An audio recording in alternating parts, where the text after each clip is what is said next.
following announcement has been paid for by the WZWA Network.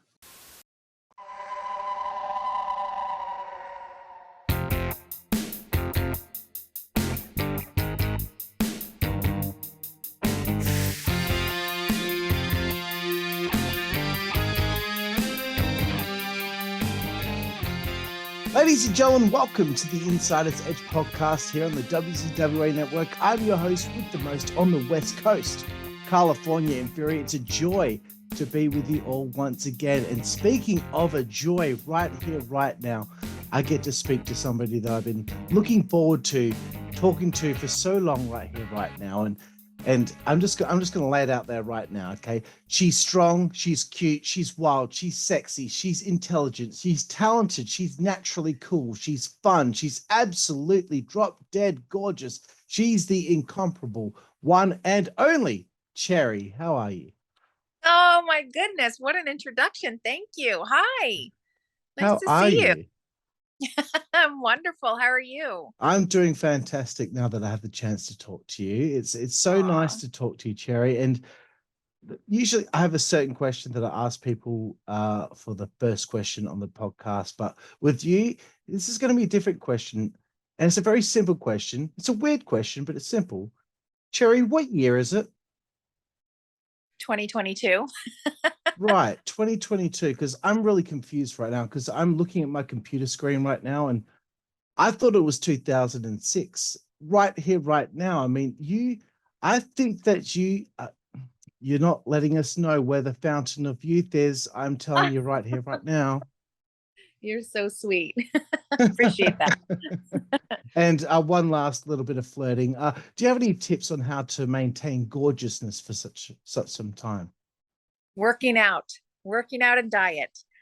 Right. Well, and I also have some good genes from my mom. So no, but working out, I mean, obviously when you're in the wrestling industry, you work out a lot, but I've over the years gotten very bored with it, but you have to keep your routine new. And I got into Orange Theory, which I don't know if you've been to that before, but very addicted to it. So I went this morning before our show. So very addicted to it. So if you ever have an opportunity, check it out. It's the first class is free, and you definitely, it changes up every class. They think for you. I think that's what I love the most is I've been to the gym over many years and always had to come up with my own routine and stuff, but they do everything for you. So you just have to kind of do what they tell you to do, which is great. So every class is very different. So I love it. Right. Yes. Well, I probably need some help because I've got a dad bod, but I don't even have any kids. So that just doesn't compute. You know what I mean? But Cherry, again, the usual first question I have on the show, now that I'm being normal and being serious, how did you become a fan of wrestling before you got in the business? My brother would hog the Saturday morning TV and he'd watch wrestling. And I wasn't a big fan at first, but he got there first and we ended up watching it. And I started to fall in love with, the Saturday morning wrestling shows. So it's catered, and I was lucky enough to be able to bring him to my first WrestleMania as a kind of a payback for that. So yeah, we had a great time at our first WrestleMania together. So it was because of him. That's cool. So, okay, your brother was a wrestling fan. Does that mean the brother tortured you in the lounge room and utilized wrestling moves on you back then? No, oddly enough, I'm not one of those kids where we did that. So we were very close, but we never did the wrestling move. So Okay. That's good to know. So you're a wrestling fan growing up. There's a point in time where you think to yourself, I want to do this. I want to get in the business. How did you figure out how to get into the business? That's funny because I didn't know there was a way into the business and I didn't think of it back then. Like, oh, I want to be a wrestler or, oh, I want to be a valet or I didn't know you go to school or kind of how it worked back then. We didn't have cable to a sense where I saw anything other than, WWF at the time in the morning. And so I didn't get to see NWA or any of the territories or WCW. I didn't get to see any of that. So I only knew WWF. So growing older, I just was still watch it and be a fan, but I didn't know there was a way to get into it. And I don't know why I didn't think that way, but fast forward to my adult life, I met someone. I was working in the cellular wholesale industry, and I met somebody, and she's like, "Wow, you really know a lot about wrestling. You should talk to my uncle." So I talked to him, and he was impressed for a girl to know a lot that I did. Because as I got older, I started to buy the magazines at the magazine stand. So I would see like Dusty Rhodes and Ric Flair, so I knew of them, but I didn't get to watch the TV shows they were on. So he was impressed. And then he kind of educated me on the independent scene and kind of wrestling schools and stuff like that. But yeah, as a younger kid, I didn't know, I didn't have that epiphany. I want to be a wrestler. I want to be a valet, because I didn't know the behind the scenes. I mean, you have people like Natty, who comes from a family, and she obviously, they educate her on kind of how that works. I didn't have a family, and I wasn't in an area where I grew up where kids were into it, where they knew the end of it. So yeah, I was a little bit different, but evolved lately, later in life, which was nice. So appreciate that. Right. So at some point you do get involved with it. In my research, please correct me if I'm wrong, because sometimes the internet can be very wrong, but December 18th, 1999, the show is ISPW Brotherly Love in Parsippany, New Jersey. It says that you team with Julio Fantastico against Mike the Ref and Glenn Osborne. Was this your first match? No, actually, I didn't meet Julio until much later, which is a great reference, because Julio helped me out a lot. I started out with IWF.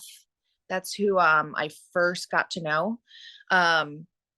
And I started out as a valet, and I didn't get into wrestling until much later, but it was IWF that I just went to the shows just to see what it was like, because I didn't understand the independent scene. So I went to the shows and I kind of did ballet stuff with them. And then I met Donnie B, who was really close to Dennis Carluzzo for NWA New Jersey. So you network, right? Networking is everything in life. So I networked, made friends. Then I don't know if you remember her, Bobcat. Yes. She was a valet time. So she was big on the independents in my area in New Jersey. So we became friends, and we would do shows together where we would be opposite valets to each other. So she would show me how to do the cat fights and, how to do that kind of stuff. So it started out with IWF, ISPW, ECPW, and NWA. I did just kind of those 4 promotions and just started working my way there. So it was actually just more of a valet situation with IWF, and ECPW is the school I ended up going to, the wrestling school, which was in Parsippany, New Jersey. So, but yeah, that Glenn Osborne, Julio, that was great. I just actually saw that on, I have a fan who sends me stuff that's super rare that I haven't seen in forever. And she sent me something with me and Julio, with Glenn Osborne, with, oh my gosh, brings back memories. That's great. That wasn't actually my first show, so that's great. Okay, very cool. I like to throw it out there and see if things are correct, and if they're not correct, then that's good. Then Yeah. now we figure out where things are in real life, and there's going to be other things that were put online that aren't true that we're going to dispel later. But another thing I wanted to bring up, I believe 2nd of November 2002, PCW at the Memorial Middle School in Point Pleasant, New Jersey. Apparently, you work with Alexis Laree, who is better known as Mickey James, under your old name, Miss Cara Slice. Do you remember this?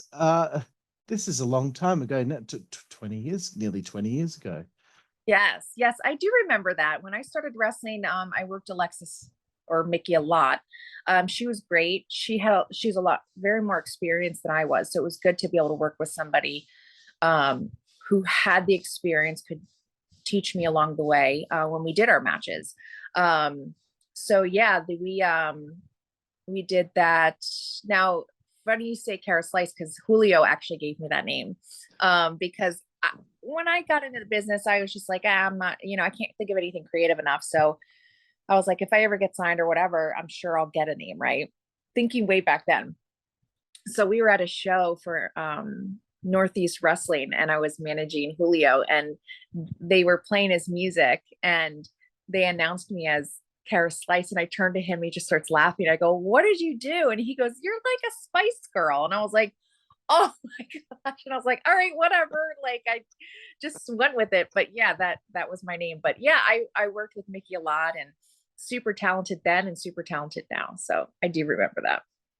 Very cool. You also work a bit over the years with Tracy Brooks, April Hunter, who I've had on the show as well. Other ladies here and there until 2005. What were these years like for you, and what was the independent scene like for women in the business at the time? It was really great at the time.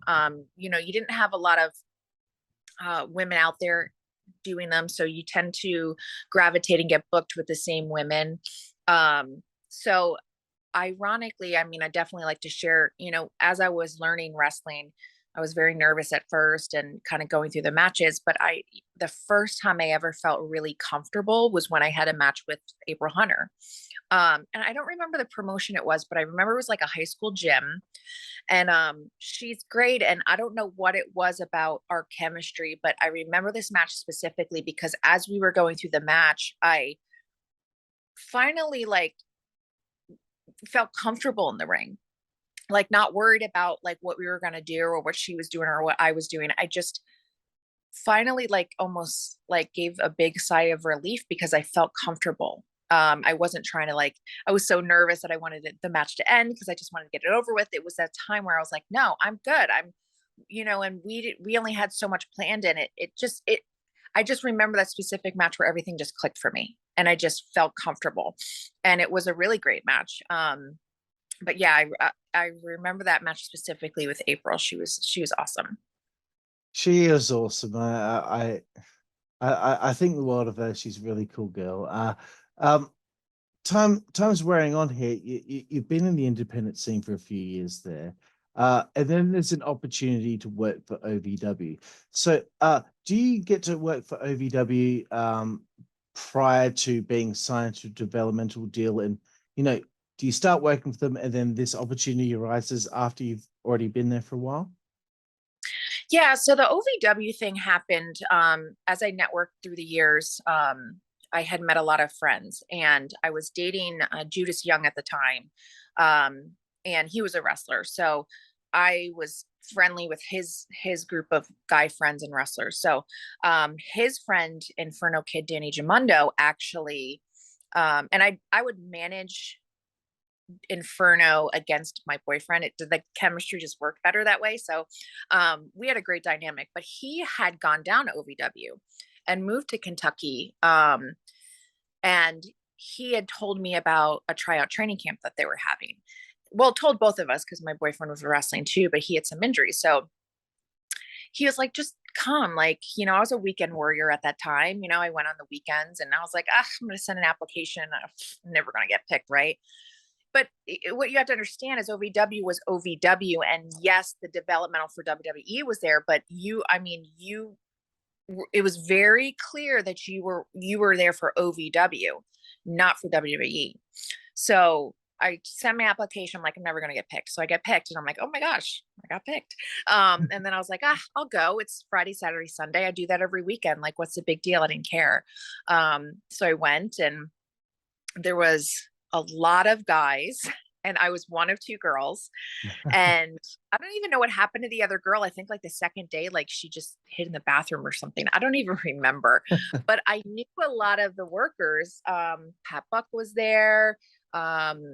Damian Adams was there. So I had networked, and there was a lot of like independent guys. So we did matches, we did promos, we did the whole weekend. And Inferno actually, so I was able to visit with Inferno. So I was able to visit with him at the end of the night after we did practices and stuff all day. So just did the weekend, and came Monday, Tuesday, I came home, and just called Danny Davis, who owns OVW. And I just said, hey, I really appreciate the time. I had a great time, and thank you so much. And never thought anything would come of it, but Danny said that they really enjoyed what I did and thought I had great potential and would love to invite me to OVW and made it very clear that does not mean you're getting signed. That doesn't mean you're getting in front of WWE. That you're coming down for OVW. So it kind of just happened. And ironically, I was in a job that I loved. I was making good money, 401k, all of this stuff. And I took the biggest risk and I quit my job and I moved to Kentucky without my boyfriend, to waitress during the day and do wrestling school at night and get on any show I possibly could. So, I thankfully, networking, the girl who was doing the Wednesday TV show, she was the ring girl, couldn't make it. And I was like, can I do it? Can I do it? Like, I just kind of jumped in there and started to be the ring girl every Wednesday for their TV tapings. And, I just, met Cliff and Jimmy from there. And, it snowballed into an opportunity very quickly. So I'm very blessed for that. I had a long time on the independents. I marinated enough. I needed another step to learn advanced stuff. So it evolved very quickly, which I'm very grateful for because it takes a long time for a lot of people. So I'm very happy I threw caution to the wind and took a chance. Absolutely. Yeah. That's it's such a big step to make when you're already doing okay. You're making enough money with your real job and you got the weekend warrior, but now you're following your dream. And I think that's really cool. And one thing that you and I had spoken on Twitter about recently in our DMs, I'd asked you about the name Cherry Pie. Yes. You had said that was never in fact your name. Is that correct? Yes. So it's on your cagematch.net profile, it's on your Wikipedia. We're gonna destroy this rumor right here, right now. Yes. So Cherry, Deuce and Domino evolved very quickly. So we ended up, the boys presented me with the idea a week before the office was coming down to evaluate the contracted talent, which they did from time to time. So the boys had already been working on this greasers gimmick. And a week before that, they had said they wanted Domino came up with the idea for a girl in roller skates. So it evolved very quickly and I had a week to get it together. And we really didn't do much as far as, sorry, my contractors are here. That's okay. We didn't really have much to marinate or kind of go over. So we picked the name Cherry because we were like, well, what's my name? Because they were like, we don't know what she looks like. We just want her on the old school roller skate. So I put the outfit together. We got together like that Sunday before the office came down on that Tuesday. And, we're like, well, we could go with Sandy for Grease or we can go with Cherry from Outsiders. And Cherry's just wrestling-esque, right? So it evolved very quickly and nobody knew that they were involving me. I didn't tell anybody. We wanted it to be a surprise. So Al Snow didn't know. Danny Davis didn't know. Rip Rogers didn't know. I think the only person that knew was Mickey and Ken Doan. You remember Ken from the okay. They were the only ones that knew because I got close with them and that's when they were starting to bring the boys up for the Spirit Squad. And Ken borrowed some of my cheerleading stuff that I had because my gimmick on the indies was cheerleading. So anyway, so nobody knew. So when we got signed, we were on so it was Tuesday, the office came down. Wednesday was TV and they were told, put us on the show and introduce me. So again, Al didn't know. And he said on that TV show, that's Cherry Pie. Because he really wasn't in the know yet. Nobody was really in the know yet. So it was that one time that Al said on OVW TV, my name was Cherry Pie, when it wasn't. And I think it's just easy for people to pick up on, especially with that Warrant song, Cherry Pie. So very cheeky. But so it was never really Cherry Pie. It was an accident. But, it's all one and the same, right? We all know what we're talking about. Absolutely. No, I thought that maybe that's where the name came from, that because of the song, but we found out now that it was just Al being Al. Well, he wasn't in the know, and he it all wasn't in happens. the know. No, Yeah, it's not. It's good. So your time at OVW, and before I start talking about Cliff and Jimmy, who would you say like your biggest mentor was during that time in OVW? Probably both of them. We really leaned on each other a lot because we really wanted the gimmick to work. I think Al was a big part of that as well. Al was is such an incredible teacher. He really gave you the reins to really be creative and made wrestling make that much more sense to me. I think we leaned on each other a lot for the gimmick per se, but Al and Danny really made it come to life for me as far as understanding it. So probably them for mentors, you know. Very cool. And the next question I had was Katarina Waters, aka Katie Lee, or Katie Lee Yeah. Birchall, as some may know. Her name pops up a little bit for you during your time there. How Yeah. did you enjoy working with her? Because I kind of feel like she never got her due in the business. She's fantastic and talented. Yeah. And we did a little bit of a program after the boys and I blew off our storyline with Cody and Sean. Then I went into a title match with her, and then which didn't last long because they pulled us up on the road full time. So she's great. She's just a great person in general and just a very talented worker. So yeah, and then she got a chance to come up to the main roster, and I thought she did great with Mickey. Again, short-lived, which is stinks because she as well has so much to offer. So she's great. And I actually just saw her this couple months ago in LA. I did a signing out there, and the promoter said that she comes around a lot, so she ended up meeting us for dinner. So it was so nice to see her. She's doing great and looks fantastic as always. So yeah, I love Kat. Very cool to hear. Even her time in TNA was a short run as well. I just Oh don't my goodness, understand. yeah. She was so But I good. love her TNA storyline. That was so interesting. It was. It was. Now it's time to talk about Cliff and Jimmy. What did you first think of both of them when you met them? I actually knew Jimmy for quite a while because he started training the same month and year I started training, but he would go with his dad to the wrestling school. So I worked at a ECPW and he would do it like off hours. He was working 3 jobs at the time. So I knew Jimmy. And when I got down to OVW and moved to Kentucky, it was nice to see a familiar face because we'd known each other for quite a while already. We weren't that close, but you know, he knew me and we worked together on the indies and stuff like that. So Cliff, I didn't know until I met him there. So I just knew of him as being hysterical.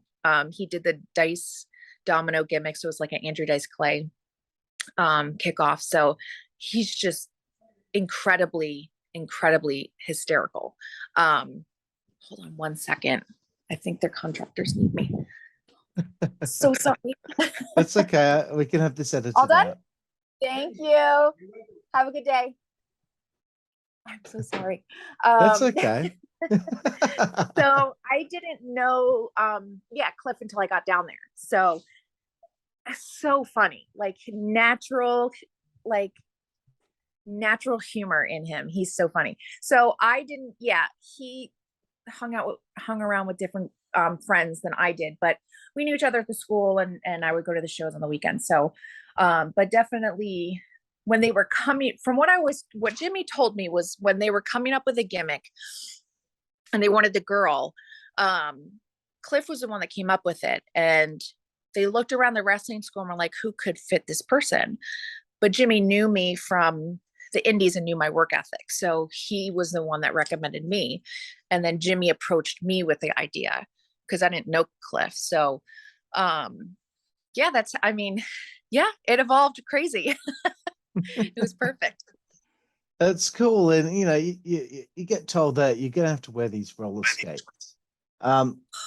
Did you have any moments with those roller skates? You know, because some of those entrance ramps in wrestling can be in a little bit of an incline. Please tell me, were there any moments with those roller skates, and how did you feel about having them? Oh my gosh, the stressed me out in general. When I first got the idea, when we got the idea, I would go to the local roller rink on my time off and just practice, because I had roller skated since I was a kid. So, but they brought us to TVs, and it was when they had the big ramp on Raw. We came into Raw, and they ended up not debuting us, but I was like panicked. I'm like, what am I going to do? So ironically, because when we got signed, they put us on the road. They were going to debut us on Raw that Monday, which was a blessing in disguise. They didn't, because we had to marinate and really kind of get ourselves together. But so that's when I freaked out, because this ramp was so big. But and ultimately what we ended up doing is the boys would walk in front of me, and I would just kind of hold my hand on one of their backs, and it would pace me to go down. But ironically, when we did debut, they switched the entrances to a flat ramp. So that worked out better, because we had the cars and the flat ramp. But still, I mean, I still had to go up onto because SmackDown still had like a little bit of a graded stage and a slight thing. But the boys were great as far as recognizing where I was or where I needed to be to help me if I had to get over something really, really weird. So, by gosh, I was gonna get through those skates. That's for sure. Because they're heavy. So, and then I was pretty good about, I only fell once and they edited out of TV. It was, a match the boys had with Jimmy Wang Yang, and I was slapping Jimmy and I slipped in the ring, which was weird because when I'm in the ring, I actually just kind of walk. I never really rolled. It almost made it more because the wheels couldn't move. So, but that was the only time I ever fell. And they edited it out, thank God. Because I felt so bad. I felt so stupid. I was like, oh my God. Because I just think like everybody thinks like, oh, she's gonna fall in those, they always just like put that voodoo on you. But yeah, so the ramp actually changed by the time we got to the main roster, which is, thank God, was great. Plus it got us our cars. So no, that is lucky. And earlier today, I was actually watching the debut on SmackDown, and I did notice that you were walking in them. And I was like, oh, that's helpful. And I'll be honest, I loved the whole thing, the debut. You couldn't have been more adorable. I loved the entrance into the ring, and JBL made a comment, and it was very entertaining. And Deuce was making me laugh so much. He was so in character. Domino as well. Oh, I love the whole thing. Yeah. You must have been really excited. Like after all these years, you've been a fan, you weekend warrior, you've been in OVW. Now you're actually in the WWE. You're going to be making your debut. Like, how was that day for you? Incredible. I'll never forget the feeling I had from that day, because we'd already gotten teased about being brought up. And my journey was very quick, so I don't take that for granted. How quickly I got signed, and this gimmick I just loved and believed in. And we all did, and we did our characters so well. And I loved the dynamic, which was, Domino's my brother, Deuce is my boyfriend, and they're best friends. So it was almost like I almost lived out my own hero with and Elizabeth. He was the heel, she was babyface, really, and that's kind of the dynamic we were trying to portray. We got that over mostly in OVW, but didn't really get a chance to do a lot more of the dynamic for our characters in WWE. But it was the boys, I like to watch them fight, but I was still also like the babyface girl, like nobody talks to Cherry, and that whole dynamic. And I just thought that was so different. I didn't feel like you had a dynamic where it was kind of like Randy and Liz, where he really was kind of the bad guy and she was just this demure, sweet woman. So I always took it as a opportunity to like live out the steps of my idol, to be able to do. And I took a lot of her into the Cherry character in so many ways, whether pitching ideas or just kind of my mannerisms or my facials and stuff like that. So I never thought in a million years I would be able to walk the same walk as her in that sense. I mean, I could have been a completely different dynamical character where I was nothing as demure as she was, but I got to be so close to that persona. It was just, you can never dream of something like that. So I didn't take it for granted at all. It was incredible. It was an amazing feeling. And just sitting behind the curtain as like, I'm sitting in the back of the car and the boys are in the front, and I'm like looking up and, like this is happening. I remember a few years back, my girlfriend had tickets to a Shania Twain concert, and we went to an arena in New Jersey. And I just remember, and, it was her concert, and, I was going as a friend because she had an extra ticket. And I just remember, and I was wrestling at the time. I looked up and I was just like, I wanted people to scream my name. I wanted to be in this, like, I was just like, I can't wait. I just kept saying, I can't wait for when I get to be in the ring. Like, you know what I mean? Like, I just had an opinion how incredible it is to be in that arena, and like all these people are there to see you. And I remembered that moment right before we made our debut, and we're sitting behind the entranceway in the car getting ready to go. And it was incredible. Just who would have thought that I actually made it that route? So yes, I'm very grateful. That's very cool. I love hearing stories of somebody's dream coming true. And that's like, this makes me feel so good. And the fact that you just mentioned going to a Shania Twain concert, every time I do karaoke, I sing Shania Twain every single time. If you're not in it for love, I'm out of here. Anyway, back to the interview, Cherry. In April, they become the tag team champions after defeating Brian Kendrick and Paul London. You and the boys must have been feeling pretty good about your trio's trajectory right now. I mean, how were you feeling? How were they feeling at that point in time? Oh my gosh, it was incredible. It was overseas. We got it in London, in the UK, and it was weird. It's a total different machine once you get up there, because we had matches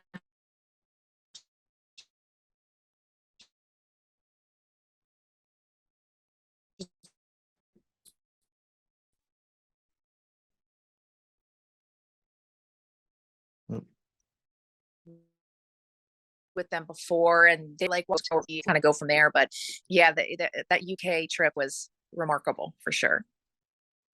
Very cool. When you become, someone that's on the main roster there, you end up, meeting all the other ladies that are on the roster that have been there for years. Which of the ladies backstage took you under their wing the most, and who do you feel you connected with the most? Natty. Natty came up after me. Before Natty got there, probably Layla. Layla and I got really close. You had the girls that were kind of doing the wrestling program, and I was still kind of managing.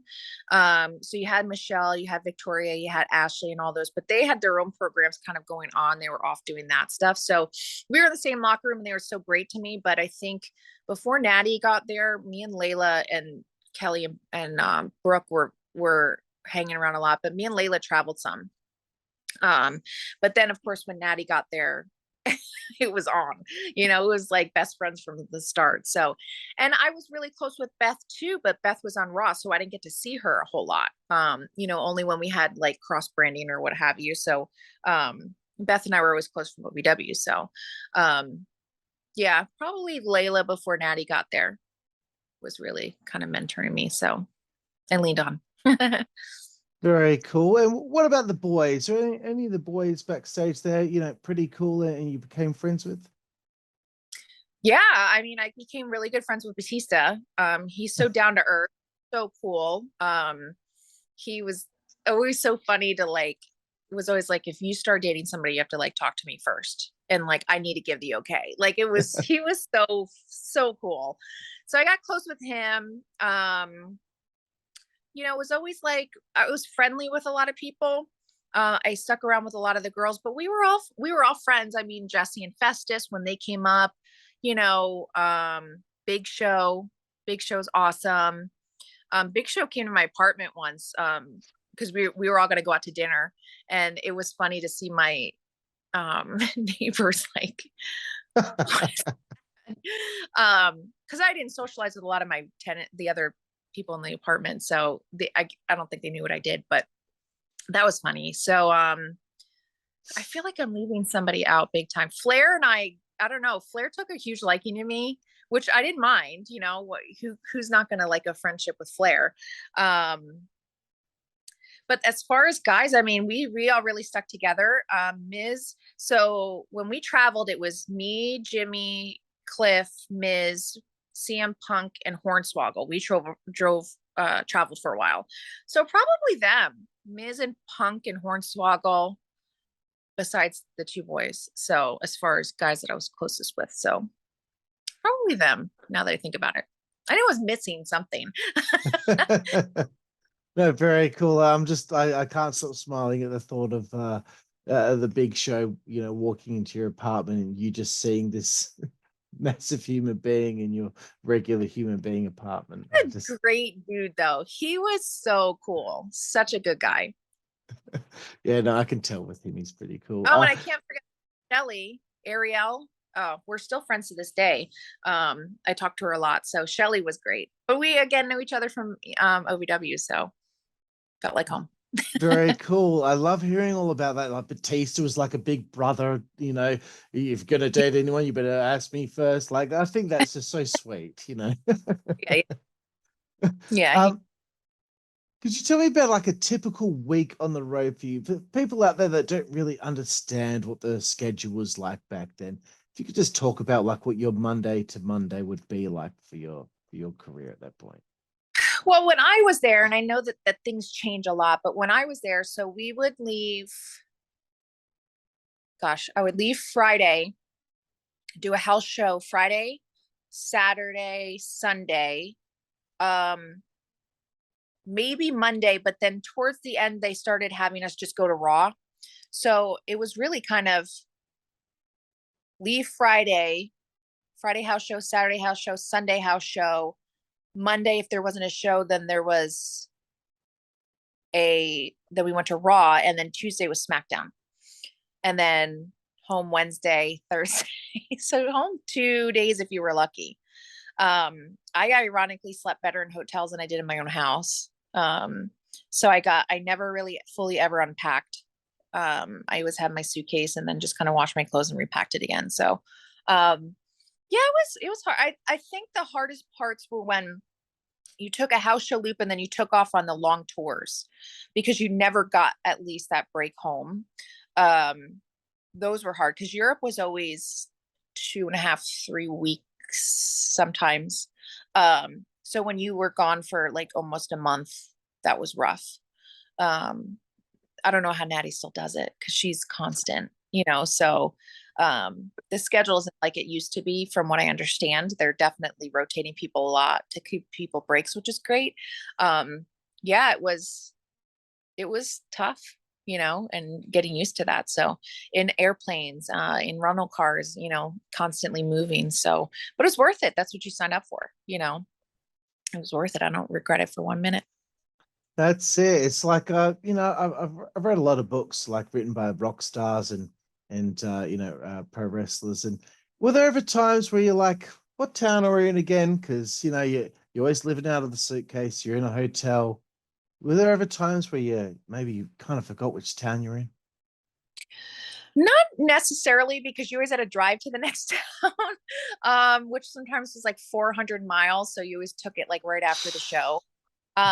When you're overseas and you're on tour, then you're at the mercy of the you're all on the same bus, right?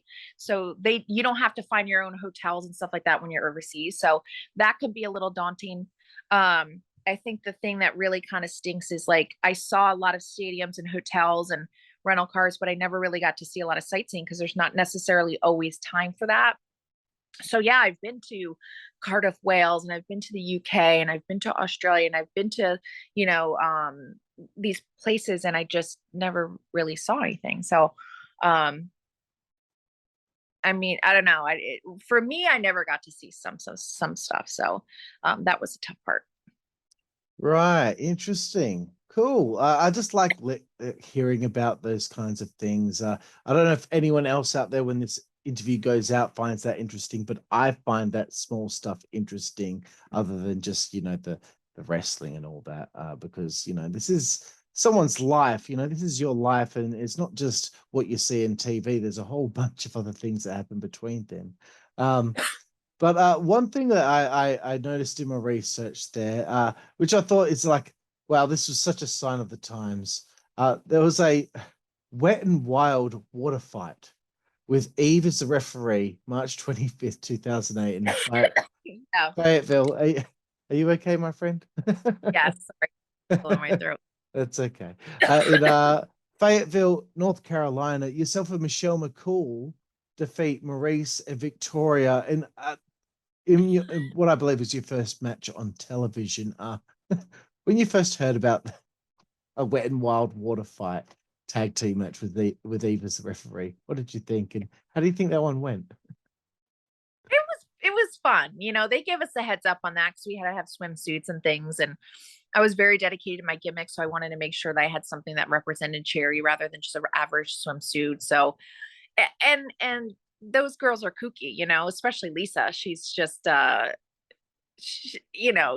Victoria. She's so funny. So that was really fun to do, and that whole diva competition was really fun to just think that, I made it to where I did. So that was kind of in the mix of that whole divas competition. So sorry, my dog went. All right, go. Okay. So yeah, so that was fun. Those girls were all fun to work with. So yeah, they gave us a heads up on stuff like that. That's fun. This is the next thing I wanted to talk about. When they decided to split you away from Deuce and Domino. It was about like 13, 14 months after the team debuted. Yeah. You had a great year. How did that make you feel?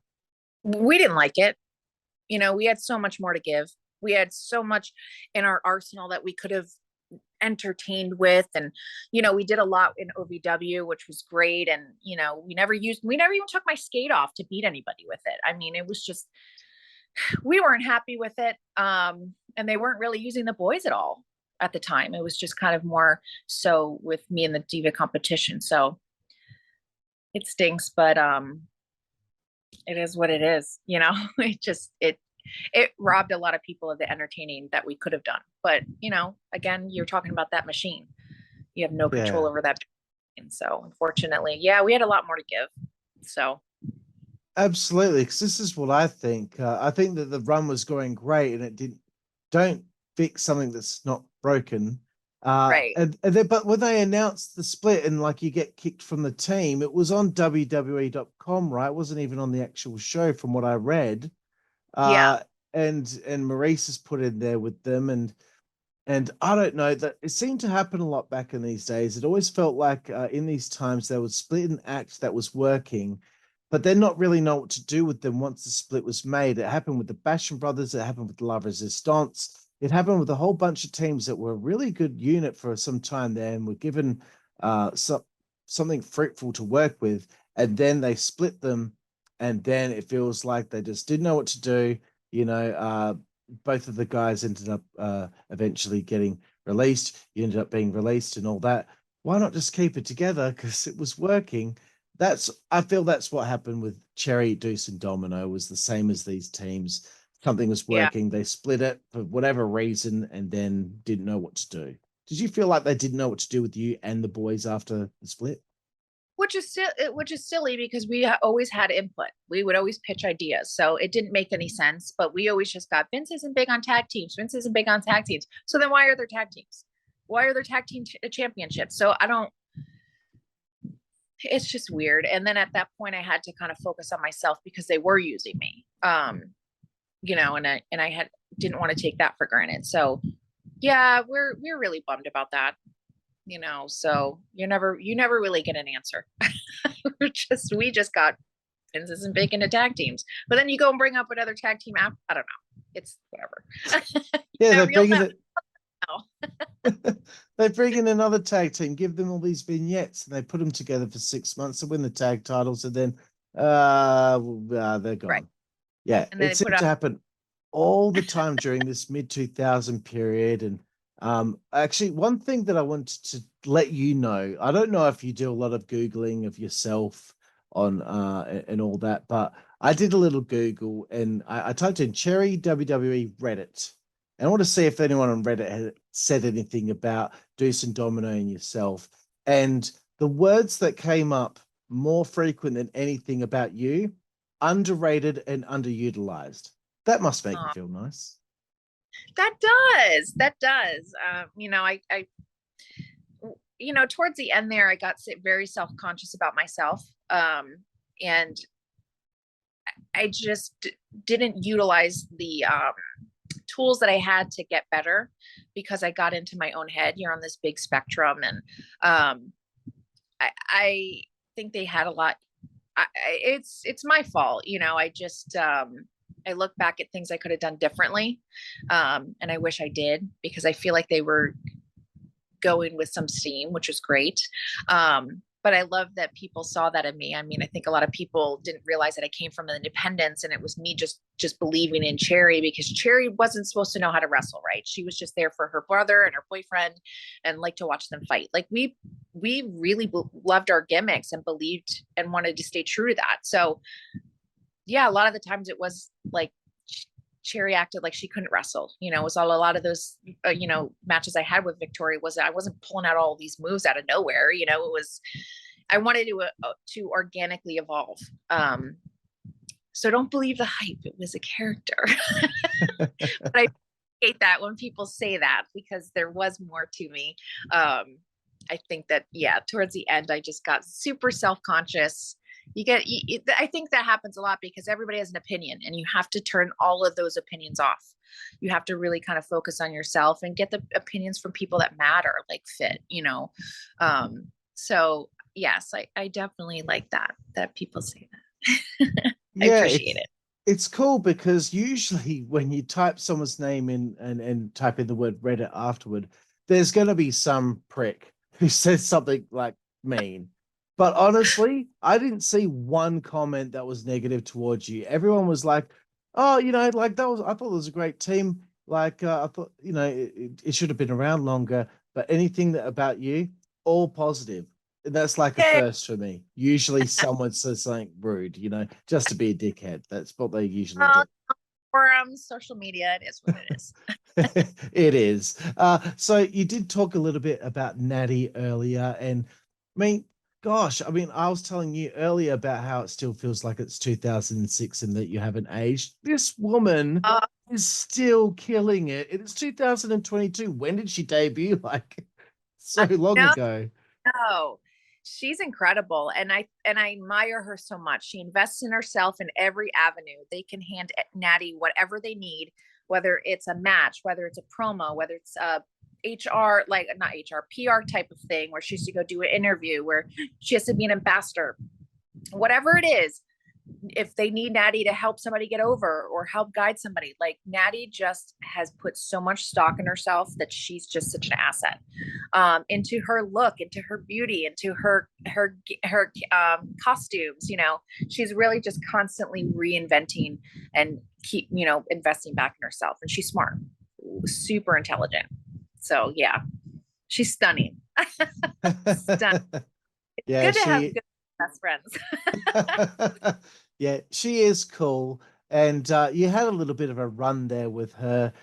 So I mean, that must have been like outside of Deuce and Domino, like probably the most important part of your career in WWE. Goodness. Yeah, to be her debut match. I love that it was us. And Fit and everybody were so thrilled with it too. Like we remember coming through the curtain and getting a standing ovation in Gorilla, and then Fit just hugging us. So it was great to, be her debut match and have such a friendship and please everybody, and just do what they wanted us to do and have a good time doing it too. So yeah, that was really, really great. We talk about that a lot. That's cool. And look, Cherry, we're getting very close to the end of the interview here, but you've just mentioned someone's name and I didn't have any questions about him. And now I realize I should have asked about him. Fit Finlay. How much of an influence was he on you? Huge influence. He is great with the girls. He knows how to deal with the females. So I think he gets stuck in that role, but I don't think he minds it either. He has such a great mind. He's able to express and convey things very clearly and makes sense. And I think TJ has taken over that role too, as well. TJ knows how to deal with the women and, how to, the ins and outs of doing the matches and the psychology and just dealing with the women on a day-to-day basis. I think, we're a special creature, but phenomenal. And he's just laid back too. He knows when to be laid back and he knows when to work. So being on tour with him and, sitting at the hotel bar and, drinking with him and Lisa and Victoria and everybody, like, he's fun to be around in general, like not when we're not working, so what a great guy. He actually saved me once. I'll tell you the story. I forget where we were going, but it was a tour overseas and we were going through security and I always brought my skates with me on my carry-on. Well, this particular TSA person overseas, wherever we were, was going to take my skates and said that it was like a weapon. And I was like, Fit, I don't like, it wasn't TV. So at TV, I had a second pair of skates, but I needed the skates for the shows we were going to be doing. I'm like, Fit, they're going to take my skates. And he ended up smoothing it over. And God forbid, like I'd never been without my skates on these shows. So I don't know. I don't remember what country we were in, but he saved my butt because they were not going to let me take those skates. So, yeah, so he saved me a few times. You see, I love little stories like that. These little nuggets of information that you wouldn't get unless somehow we managed to branch off and get down there. So that's great. And to be perfectly honest, Fit can open a beer bottle with his eyeball. It's so weird. Of course, he would do it on the tour buses. He's like, watch this. And I'm like, how or why would you think to even do that? Like, he's so funny. But yeah. So sorry, I had to share that last little bit since you like that story. That's fantastic. But you know what? That guy needs to go in the Hall of Fame. And what I would love is for him to be inducted by all the ladies. Everyone he's Great influenced, be on that stage applauding for him because he's done so much for women's wrestling. He's a legend. Yes. Okay. Got to ask the sad question. The release, when you find out, please tell me a little bit about that. And when that happens, obviously there's a moment where you have to like, okay, holy shit, what do I do with myself now? What were your first plans with post WWE life, and how did you deal with not seeing your road family anymore? It was when the economy crashed, so there was a lot of people being let go. Domino was let go the week before me. So it was a shock. I really didn't know I was hurt. The only people that called me was Victoria and Natty and Beth. But, and people think they know what happened, but, Johnny just said that, they were letting people go, and it wasn't for any particular reason. It was that whole economy, and it was a whole month of WWE letting people go, whether it was from talent and executives and so on. So yeah, it was a shock. It was, I didn't know what to do. I was stunned for a little while, and Beth brought me down to Florida for a week and just hang out with her and Natty and just kind of get my mind off of things. We just did girl things, and she was really supportive, and so I didn't really know. And I was going to go back to school. I was living in my own place in New Jersey. I was going to go back to school. I got into a culinary school in New York.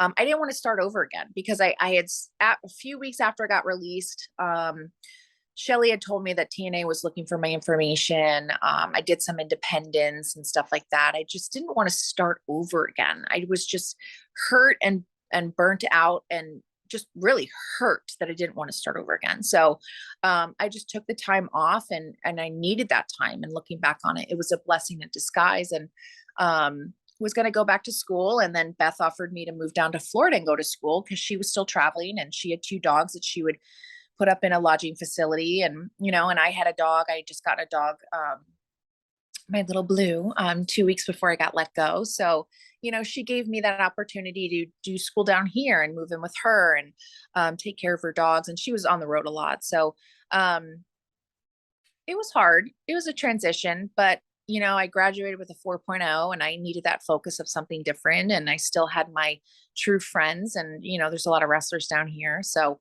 um, it was an adjustment. It wasn't easy, but it was an adjustment for sure. Very good. I'm very proud of you. And because for me, like when you say that, like, okay, just to make this about me for a second, for 12 years, I was trying to get a band together. And after 12 years, I finally had this great band. And for 5 years, that band was doing quite well. And then it ended. And I had to make a decision. I was like, you know what? Like, I'm not starting from scratch. I'm not going back to the drawing board now. I put in so much time. I'm just going to figure out something else because 17 years of my life was about this thing. And now it's no longer about this thing. I've got to figure something else out. So I'm seeing a little bit of a comparison there just to make this about me for a second. Thanks for sharing. And I finally got myself out of that headspace. It took a long time. It took like maybe a year and a half to finally get over the fact that I'm not going to be performing like I used to anymore. And if I want to sing, I can go do karaoke and have a few beers with my friends. So, um, okay. Time has passed by. I know the trio of yourself, Deuce and Domino, you're ready to be booked. From what I read on the internet when I did some research, I saw that you reunited for a picture that I saw on Instagram in March of last year. Is there anything on the horizon for the three of you? Is there possibly going to be a Deuce Domino Cherry reunion somewhere, someplace? That would be great. I don't. The only I'll be at WrestleCade in North Carolina the weekend after Thanksgiving, so the 26th, I think. But it's just going to be me. But we don't have anything booked for all three of us. But that was fun when we went and all three of us were finally together after like 10, 13 years or something. So we had a great turnout.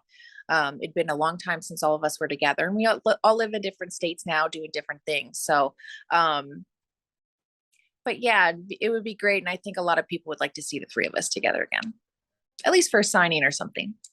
Absolutely, and I'd be one of them. I'm going to talk to a local promoter here in Perth, Western Australia, see if they're interested in bringing the three of you over, because I think that would be fantastic. Cherry, Hey. I want you to have the opportunity right now to plug anything and everything going right now. If people want to find out where you are, where they can, find out where you are, please, the floor is yours. Yeah, so I'm on Twitter as former Diva Cherry. I'm also on Instagram as DDC Chick. And I also am on Cameo as DDC Chick. So again, I'll be at WrestleCade November 26th in North Carolina. So come on out. There's supposed to be tons of people there. Everybody should be off since it's a holiday. So come out and see me. Yeah, so that's exciting. And I also, people are asking for a lot of photos. So I self autograph personalized photos from my Twitter. So you can contact me there if you're interested. I have a batch going out today. So to be able to reconnect with the fans and is definitely something that I love to do. So yeah, reach out to me. Wonderful, Cherry. And all of that information where you can find Cherry, all the stuff in the description down there on YouTube when you see this interview. Cherry, we're going to a final segment of the show. It's to find out about your favorite things. Are you ready? I'm ready. Okay, the first three about wrestling, and then we don't have to talk about wrestling anymore. The rest are about other things. Here we go, Cherry. Who is your favorite professional wrestler of all time? Randy Savage. Oh, yeah, dig it. Second, who was your favorite opponent they had over the years? And I think I know the answer. Natty. Yeah, thought so. If you could pick one match, your favorite match that you performed in over the years, what would you pick? I like the debut match with Natty. I had a lot of fun matches, but I think that it just marked so much for both of us. And we did really well with it. So that's probably my favorite. That's good. That's a good choice. I thought maybe the Wet and Wild Water fight might have. Okay, getting away from wrestling now, Cherry. Do you have a favorite book? I love biographies. So I read a lot of wrestling biographies, and it was great to have read Regal's biography and then to go on tour. And I had read it prior to WWE, but I read Regal's book and then talked about it on our tour together. So that was really fun. No, but I've read a lot of books, biographies in general, but a lot of more wrestling ones. Bret Hart's was incredible. DDP's was good. Dusty Rhodes's was good. So I love biographies, which leads me to loving documentaries. I live for documentaries, and it could be anything. I just watched the Rosa Parks documentary. Just anything where I'm learning history, which is weird because I didn't history growing up, but I just love learning about stuff. So big documentary fan. That's cool. We're very similar in that way. I love learning. That's what turns me on. I need the stimulus of learning something. Like the Woodstock 1999 documentary. I'd had no idea that was so crazy. Like I'm just obsessed with documentaries. That one out. You have to check it out. It's insane what happened at Woodstock 1999. Anyway, very cool. Do you have a favorite TV show? I do, and ironically, I'm wearing his shirt, Ghost Adventures. Zach Baggins. I love paranormal ghost shows. His is the best. There's too many ghost investigators out there, but his show is off the chain. I'm addicted. That's my favorite show, is watching that. So Zach Baggins' Ghost Adventures. And my friend went to the museum in Vegas and got me the shirt. So I don't ever want to be in a situation where there's any ghosts or paranormal stuff, but I like to watch it. I'm so weird. Yes, Ghost Adventures. Very cool, Cherry. Do you have a favorite film? Like a movie? Yeah. Probably Step Brothers or Spy with Melissa McCarthy. I could watch Spy all day, every day. She's so funny. That movie is so funny. If you've never seen it, Melissa McCarthy's so funny. So that comedies I like. I think my all-time favorite is Steel Magnolias. That the Southern Bells and that story was just, that's such a great movie. Is that the one with Dolly Parton? Yes, Dolly Parton, Sally Fields, Daryl Hannah, Olivia Dukakis, Julie Roberts. Yeah, a lot of people in that one. Such a good movie. Such a good old school movie. That's true. It is a good film, but I hate the part, like, I don't know if it's near the beginning. The dude keeps shooting the shotgun into the air to get the birds away. I'm like, yeah. Can someone stop him from shooting the shotgun into the air? No one's doing anything about it anyway. Such a Southern thing to do. Cherry, do you have a favorite musical artist or band? Pink. Love Pink, and I've seen her in concert, and she's incredible. From a dancer to a singer to a performer, just absolutely worth it. She's incredible. Yeah, she's very, very popular in Australia. She sells out every time over here, and she does multiple shows in multiple cities. Getting away from the arts now, Cherry, only a few more to go. Do you have a favorite food? Favorite food? Probably pizza. Great choice. Pizza's Great choice. Do you have a favorite place to eat on the road? If we were in like the Northeast, those old school diners, because diners have everything. If you've ever been, those diners, you could get anything and everything there. It's just more like a memory from my childhood, because we always had diners and stuff. That's probably what I would say. Yeah, no, that's a good choice. 3 to go now. Cherry, do you have a favorite alcoholic beverage? Tequila. Or red wine is really the number one, but I do like a little tequila. Terramana is not bad. I too like a little bit of vino. The second last one here, Cherry. Look, some people think that this is a naughty question, but it's really not, because it can be meaningful in other ways as well. But sometimes it could be very, I'll just ask you, if you have a favorite male body part, Cherry sees a good-looking guy. Where would Cherry's eyes go to first? His chest or his back? Yeah. Yep, I dig it. Because usually if they're good, then everything else that follows is good, right? I like to fall into my men, like just to snuggle into them. And when they have a big chest or a big back, it's nice. Very, very nice. The last one here, Cherry. I don't think you've said one curse word on this show, but what is your favorite curse word? Bitch. As bitch. And I always say it in an endearing way. Very That cool, is not, Cherry. that's not to ask me that. That's very cool, Cherry. Honestly, I just want to thank you so much for taking the time to talk to me here today. I'm thrilled. You know, I'm looking at myself on the screen, and I can see that my face has been red the whole time. I don't know if Aw, it's the blood rushing you. to my face from laughter, from just smiling so much. My face hurts, Cherry. I've had such a great time having a conversation with you. Thank you so much. And this is the meaningful thing that I got to say. I live in the most isolated city in the world, Perth, Western Australia. So that means you've reached all the way over here, and you have a fan all the way over here. So you've Yay. reached as far as possible. Yay. Well, thank you so much. I had so much fun. I appreciate everything that you've asked. And I was in Australia once for 6 hours, and we did the show and then popped back out. So wish I stayed longer, but yay. I'm so happy you had me. Thank you very much, Cherry. And thank all of you out there for joining me here on the Insider's Edge podcast here on the WZWA Network. I'm Karlifornia. This is my new homegirl, Cherry. And we will see you down the road. Thank you.